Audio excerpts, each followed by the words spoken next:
आदाब नाजरीन, इस्तकबाल है आप सभी का मुल्क की बात में। मैं हूं आपके साथ पिंकी सहगल। खबरें शुरू करने से पहले एक नज़र सुर्खियों पर। गजा से यरगमालियों की इजराइल से अपील, आज़ाद करने के लिए हमास से करे मुआहिदा। NFGO की कौमी सदर बनी एडवोकेट सुमैया रोशन। सैयद मोहम्मद हाशमी ने जीता RBI क्विज चैंपियनशिप का खिताब। संभल मामले पर मौलाना तौकीर रजा का ख्यालात, कहा मुसलमानों ने नहीं की लीडरशिप। जमियत चीफ मौलाना महमूद मदनी का बयान, बोले बांग्लादेश में हिंदुओं पर हमला बंद हो। मुरादाबाद में अजमेर दरगाह को लेकर DM को सौंपा मेमोरेंडम, कहा करोड़ों लोगों के अकीदे को शदीद ठेस पहुंची। दिल्ली चुनाव में AIMIM की एंट्री, आपके मुस्लिम वोटों में सेंध लगाने के फिराक में पार्टी। इल्तिजा मुफ्ती ने मुबैना रतलाम का वीडियो किया शेयर, बयान को लेकर उनके खिलाफ दर्ज की गई FIR। PM मोदी ने किया राइजिंग राजस्थान समिट का इफ्तिताह, कहा राजस्थान राइजिंग भी रिलायबल भी है। बांग्लादेश में हिंदुओं के खिलाफ नहीं रुक रहा तशद्दुद, पड़ोसी मुल्क से आने वाले सभी प्रोडक्ट्स पर बैन। हमास ने एक वीडियो जारी किया है जिसमें इजरायली को पकड़े हुए दिखाया गया है।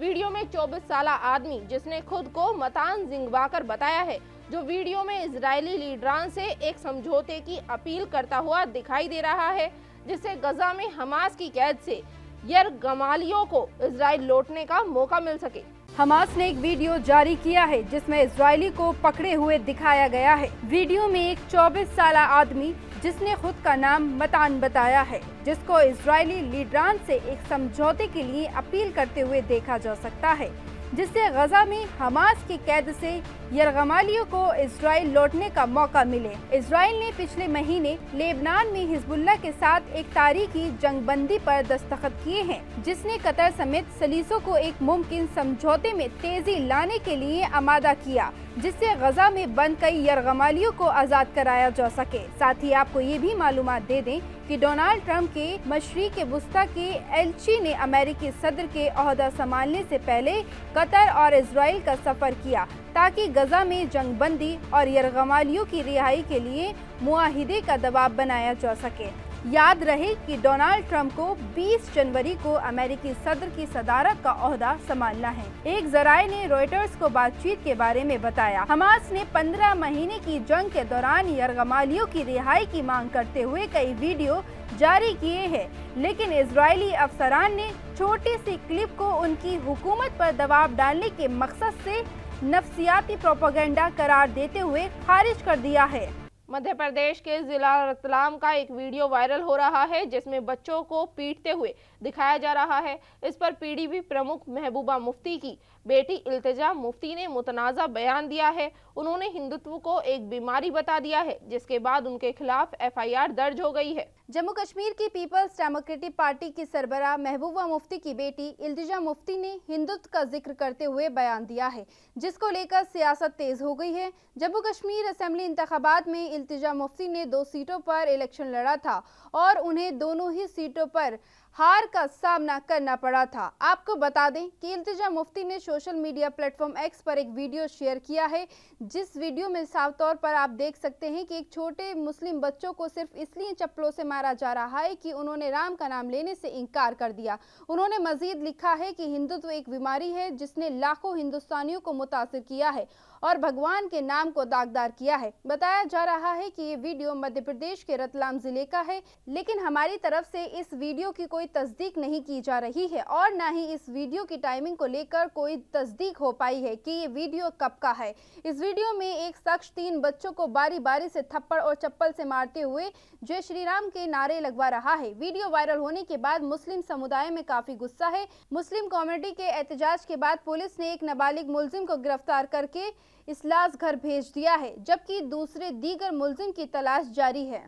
दिल्ली में अगले साल असेंबली इंतखाबात से पहले एक दिलचस्प मोड़ आया है। यहाँ AIMIM की एंट्री हो गई है। AIMIM ने आप पर मुस्लिमों को लेकर निशाना साधा है। दिल्ली में अगले साल असेंबली इंतखाबात होने वाले हैं। ऐसे में यहाँ सियासी माहौल अभी से गरमाने लगा है। यहाँ अब ऑल इंडिया मजलिस इत्तेहादुल मुस्लिमीन की भी एंट्री हो गई है। AIMIM के रियासती सदर डॉक्टर शोएब जमाई ने अरविंद केजरीवाल को RSS का छोटा रिचार्ज कहा है। उन्होंने कहा कि केजरीवाल की पॉलिसीज मुस्लिम मुखालिफ हैं। शोएब जमाई का इल्जाम है कि 10 सालों में दिल्ली के मुसलमानों ने अरविंद केजरीवाल को सपोर्ट किया है, लेकिन उन्हें बदले में सिर्फ धोखा मिला है। उन्होंने दिल्ली फसादात और मरकज मामले में केजरीवाल पर बेअमली का इल्जाम लगाया है।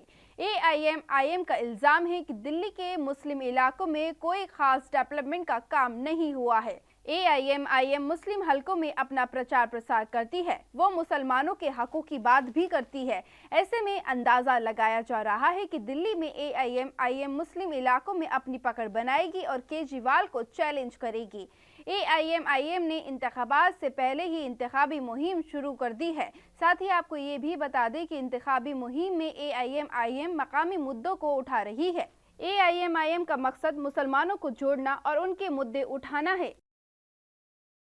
उत्तर प्रदेश के संभल जिले में हुए तशद्दुद से हम सभी वाकिफ है। पुलिस के जरिए दिए गए बयान से लगता है कि पहले मकामी लोगों ने गोली चलाई, जिसके बाद पुलिस ने एक्शन लिया। इसी हादसे को लेकर तहजीब टीवी के चैनल हेड रिजवान खान ने उत्तर प्रदेश के इत्तेहादे मिल्लत परिषद के काउंसिल मौलाना तौकीर रजा खान साहब से खास बातचीत की। देखिए। मुसलमानों के खिलाफ हर किस्म की साजिश कांग्रेस के दौर में भी होती रही है। मुसलमान ने कभी लीडरशिप की ही नहीं है। मुसलमान ने कभी अपनी ना पार्टी बनाने का सोचा, ना अपनी लीडरशिप के बारे में सोचा। सच्ची बात यह है, हमने जिन जिन को अपना दोस्त समझा, वो दोस्ती में हमेशा बेईमान रहे, गद्दार रहे। असल में यही है, मजहब को कंट्रोल में करने की जब जब हुकूमत ने कोशिश की है, हुकूमत को हमेशा नुकसान पहुंचा है। मैं तो कहता हूँ सनातन बोर्ड भी बनाइए। सनातन बोर्ड इसलिए बनना चाहिए कि जैसे गाय की चर्बी मिली प्रसाद में, अगर वहाँ उनका कंट्रोल होता, वहाँ के पुजारियों का कंट्रोल होता तो इतना घिनौना अपराध ना हुआ होता। सनातन बोर्ड बने, मंदिरों की व्यवस्था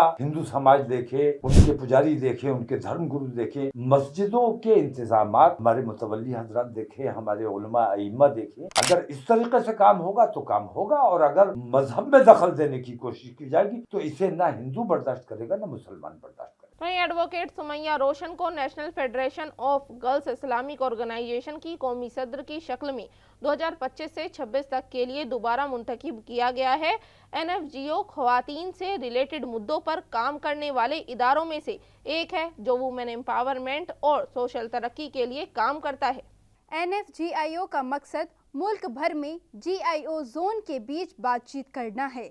यह ऑर्गेनाइजेशन नेशनल लेवल पर खातूनों के हकों और सामाजिक मसलों से जुड़े बड़े मुद्दों पर आवाज उठाने के लिए जाना जाता है।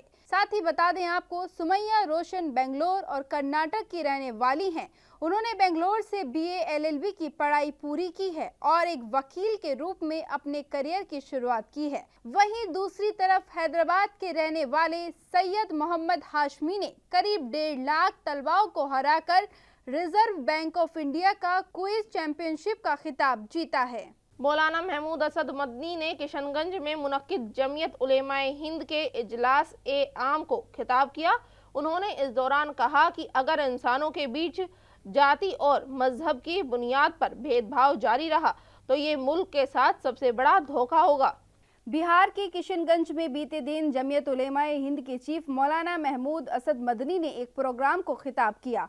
उन्होंने इस दौरान कहा कि किसी भी सभ्य समाज के लिए इंसाफ सबसे ज़्यादा ज़रूरी है। सड़कें बनाई जाएं और मुल्क के डेवलपमेंट की पहल की जाए, लेकिन अगर इंसानों के बीच जाति और मजहब की बुनियाद पर भेदभाव जारी रहा तो ये मुल्क के साथ सबसे बड़ा धोखा होगा। साथ ही आपको ये भी बता दें कि किशनगंज के लहरा चौक पर मुनक्किद जमीयत उलेमाए हिंद के इजलास आम को खिताब करते हुए उन्होंने कहा कि हाल ही के दिनों में कुछ ऐसे फैसले किए गए हैं जो हम अपनी सोसाइटी में, बिरादरी में नाफिज कर सकें। ये सवाल कैफियत की है। उन्होंने अपने खिताब में कहा कि हम लोगों ने खुद को अंदरूनी तौर पर कमज़ोर कर लिया है। अफसोस की बात है कि एक खास तबके की ज़बरदस्ती के बाद दूसरे तबके को हशियाए पर धकेलने की कोशिश की जा रही है। ऐसा काम सरकार की सरपरस्ती में किया जा रहा है। ये हालात ऐसी सिचुएशन तक पहुंच गए हैं कि मुसलमान राह चलते परेशानी महसूस करते हैं। उन्हें कदम कदम पर नफरत का सामना करना पड़ रहा है। सियासी फायदे के लिए मुल्क के सौहार्द को बिगाड़ने की हर मुमकिन कोशिश की जा रही है, जो नहीं होनी चाहिए। साथ ही मौलाना महमूद असद मदनी ने बात करते हुए कहा कि वो बांग्लादेश ही नहीं, सभी मुल्कों से ये अपील करेंगे कि अपने यहाँ रहने वाले माइनॉरिटी की सुरक्षा और उनका सम्मान करें। बांग्लादेश में हिंदुओं के हालात हर दिन के साथ और ज्यादा खराब होते जा रहे हैं। भारत की लाख चेतावनियों के बावजूद भी ना बांग्लादेश में हिंदुओं के खिलाफ तशद्दुद रुक रहा है और ना ही उन पर हो रहे हमले में कोई कमी देखने को मिली है।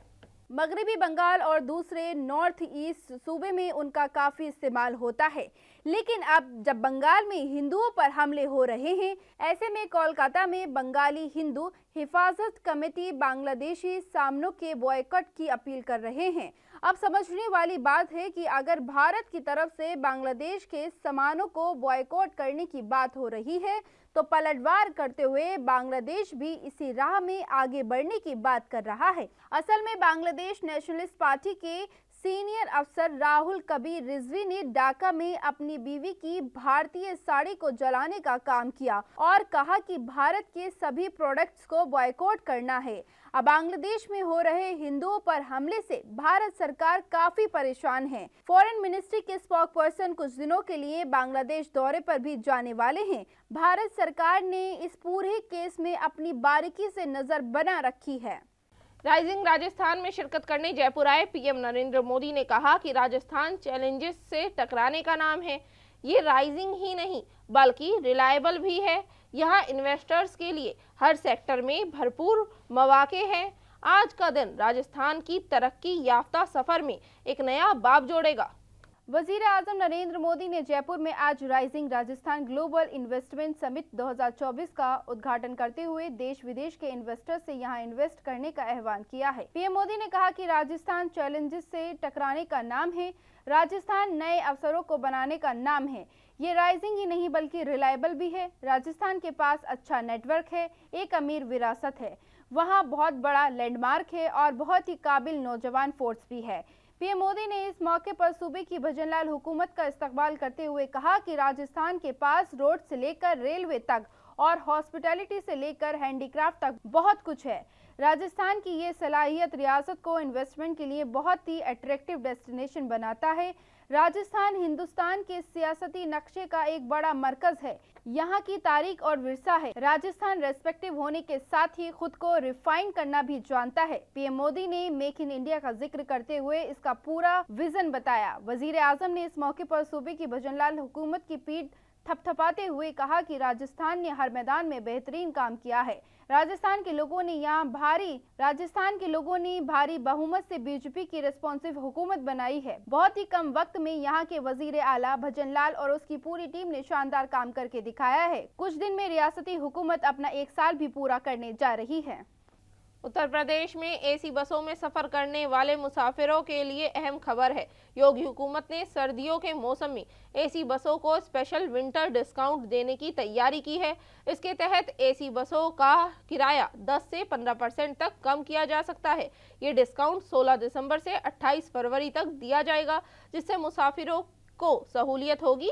तो वहीं सर्दियों में एसी बसों में सफर करने वाले मुसाफिरों की तादाद में भी कमी नहीं आएगी।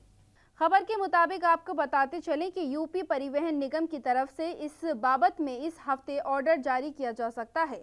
सर्दियों में अक्सर ये देखा जाता है कि एसी बसों में सफर करने वाले मुसाफिरों की तादाद काफी कम हो जाती है। ऐसे में रोडवेज को काफी ज्यादा नुकसान उठाना पड़ता है, जिसे देखते हुए महकमे की ओर से ये फैसला लिया गया है कि इसे 16 दिसंबर से 28 फरवरी 2025 तक नाफिज किया जा सकता है। गर्मियों के मौसम में एसी बसों की मांग ज्यादा होती है। तेज धूप में लोग ज्यादा किराया देने के लिए भी तैयार हो जाते हैं ताकि वो गर्मी से बच सकें, लेकिन सर्दियों में मुसाफिरों को इसकी उतनी जरूरत नहीं होती क्योंकि मौसम पहले से ही ठंडा होता है। इसलिए वो एसी बसों में सफर करने से बचते हैं, जिसका असर बसों पर देखने को मिलता है। कम मुसाफिरों की वजह से बसें खाली रह जाती हैं, इसलिए बीते साल से इन बसों में विंटर डिस्काउंट का फैसला लिया गया है। किसान कई बार दिल्ली के लिए कूच कर चुके हैं, लेकिन हर बारी उनको रोक दिया जाता है। किसानों ने कहा है कि या तो हमारी मांगे सुनो या फिर हमसे बातचीत करो या फिर हमें दिल्ली में एंट्री करने दो। अब किसानों के हक की लड़ाई के लिए कांग्रेस पार्टी ने कहा है कि ऐवान में कांग्रेस पार्टी किसानों की आवाज उठाएगी। इसी को लेकर कांग्रेस लीडर एमपी प्रमोद तिवारी ने जमकर मरकजी हुकूमत पर निशाना साधा। आइए सुनते हैं उन्होंने मीडिया से बात करते हुए और क्या कुछ कहा। जो किसानों पे जुल्म और ज्यादती हुई है, उस पे झूठे मुकदमे वापस लेने का, जिसमें 700 से ज्यादा लोग शहीद हुए थे किसान इस आंदोलन में, सारे वादे भूल गई। आज तक न्यूनतम समर्थन मूल्य की गारंटी नहीं दी गई। आज फिर जब किसान अपनी आवाज लेकर दिल्ली कूच कर रहा है, तो क्या दिल्ली भारत की जो राजनीतिक राजधानी है उसके लिए वीजा और पासपोर्ट लगेगा? अब तो किसानों की आवाज हम ही नहीं उठा रहे हैं, संवैधानिक पदों पर बैठे हुए लोग भी उठा रहे हैं। दिल्ली के स्कूलों में बम की धमकी मिलने का सिलसिला कम नहीं हो रहा है। आज एक बार फिर 2 स्कूलों को बम से उड़ाने की धमकी मिली है। डीपीएस और पश्चिम बिहार के जीडी गोयनका स्कूल मैनेजमेंट को बम से उड़ाने की धमकी मिली है। सुबह सुबह मिली धमकियों से स्कूल इंतजामिया घबरा गया, क्योंकि बच्चे स्कूल पहुंचने लगे थे। वक्त रहते ही सभी बच्चों को घर वापस भेज दिया गया और इस मामले की तहकीकात जारी है। दिल्ली पुलिस के अफसर मौके पर पहुंच गए। फायर डिपार्टमेंट की टीम को भी मौके पर तैनात किया गया। बम की मालूमात मिलने पर पुलिस हरकत में आ गई। साथ ही आपको ये भी बता दें कि डीपीएस और मगरबी बिहार के जीडी गोयनका स्कूल मैनेजमेंट को ये धमकी ईमेल के जरिए मिली है। दिल्ली पुलिस ने बयान दिया कि 2 स्कूलों को ईमेल के जरिए बम की धमकी मिली है, एक आरकेपुरम और दूसरा मगरबी बिहार में। स्कूल इंतजामिया ने बच्चों को उनके घर वापस भेज दिया। फिलहाल दिल्ली के स्कूलों को हाल ही में कई बार बम की धमकियां मिली हैं, जिससे वालिदैन और तलबा के दिलों में डर का माहौल पैदा हो गया है। 1 महीने पहले भी इस तरह की खबरें सामने आई थी, जब दिल्ली के 2 और हैदराबाद के 1 स्कूल सहित मुल्क भर के कई सीआरपीएफ स्कूलों को ईमेल के जरिए से बम की धमकी मिली थी। उत्तर प्रदेश के मुरादाबाद में ऑल इंडिया खानकाही एकता मिशन की ओर से मुरादाबाद डीएम के जरिए से वजीर आजम नरेंद्र मोदी और सदर को एक मेमोरेंडम सौंपा गया है, जिसमें कहा गया है कि ख्वाजा मोइनुद्दीन चिश्ती हुजूर गरीब नवाज की दरगाह पर अदालत में किए गए झूठे दावे की वजह से ख्वाजा साहब के करोड़ों हिंदू और मुसलमानों की अकीदा को गहरी ठेस पहुंची है। इस दौरान ऑल इंडिया खानकाही एकता मिशन के जनरल सेक्रेटरी सैयद अली नईम चिश्ती और सैयद शिवली मियां का क्या कुछ कहना है, सुनिए। हिंदू मुस्लिम सिख ईसाई सबों की आस्था उस दरबार से जुड़ी हुई है। हिंदल वाली का दरबार है, बड़ा दरबार है, और वहाँ ये चीज़ें सब खत्म होनी चाहिए। बस हमने राष्ट्रपति और प्रधानमंत्री जी से यही अपील की है। हमारा जो ऑल इंडिया खानकाही एकता मिशन है, उसके ज़ेर एहतमाम यहाँ के सज्जादगान ने डीएम साहब के जरिए से हमारे महामहिम राष्ट्रपति महोदय को एक ज्ञापन दिया है, जिसके अंदर मांग की गई है कि हिंदुस्तान के अंदर पिछले दिनों कुछ ऐसे काम हो रहे हैं जिससे आपसी भाईचारा खंडित हो रहा है, चाहे वो मज़ारों को लेकर हो या मस्जिदों को लेकर हो। हिंदुस्तान के अंदर ख्वाजा मोइनुद्दीन चिश्ती की दरगाह, उसके अंदर जो मंदिर बताते हुए मांग की गई है, इस तरह की एक सस्ती और मतलब लोकप्रियता हासिल करने के लिए घटिया किस्म की जो कार्रवाई हैं, उनके ऊपर कानून के जरिए से लगाम लगाई जाए, ऐसी हमने मांग की है। नाजरीन, मुल्क की बात में आज के लिए बस इतना ही। मुझे दीजिए इजाजत। आदाब।